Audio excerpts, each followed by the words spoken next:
Ժողովուրդ օրաթերթը գրում է. Եղարքունիքի մարզի դատավոր Դավիթ Սարգսյանի վճռով Հայաստան խմբակցության պատգամավոր Իշխան Սաղաթելյանի հայրն արդարացվել է։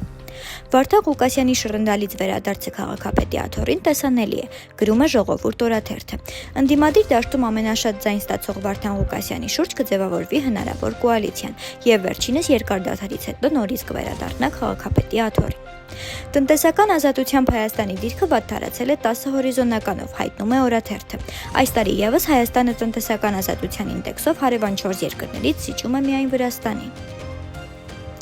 Ժողովուրդ օրաթերթը գրում է. 2024 թվականի հոկտեմբերի 7-ին Իսակովի պողոտայում գտնվող Դոմուս էլեկտրոնիկայի պահեստում առաջացած հրդեհից հետո Դոմուս ՓԲ-ի սեփականատերերը ընկել են դատարանի դռները։ 2025 թվականին Դոմուս ՓԲ-ն ՀՀ քաղաքաշինության, տեխնիկական եւ հրդեհային անվտանգության տեսչական մարմնի դեմ արդեն 2 հայց ունի վարչական դատարանում ու փորձում է տեսչական մարմնի որոշումներն անվավեր ճանաչել։ Հրապարակ օրաթերթը գրում է. ՌԴ-ն ստուգողական թեստ է պատրաստել Փաշինյանի համար։ ՌԴ-ում սպասում են տեսնեն Փաշինյանը կմասնակցի մայիսի 9-ի Կարմիր հրապարակի միջոցառումներին, թե ոչ։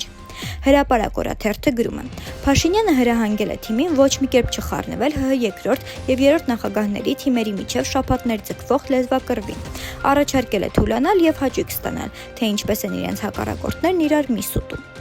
Ըստ որոշ տեղեկությունների Նիկոլ Փաշինյանը թուրք լրագրողների հետ խոսել է հայ-թուրքական հարաբերությունների կարգավորման, սահմանն առանց նախապայմանների բացելու, ինչպես նաև ցեղասպանության ճանաչման պատմությունը վերանայելու, մեղրիով երկաթուղային անխոչնդոտ բեռնափոխադրում ապահովելու պատրաստակամության մասին, գրում է Հրապարակ օրաթերթ։ Օրաթերթը նաև գրում է. ՔՊ-ում կարծում են, որ Միեդում ՀՀ կառավարության ներկայացուցիչ Եղիշե Կիրակոսյանի ազատումը դրսի պահանջով է եղել։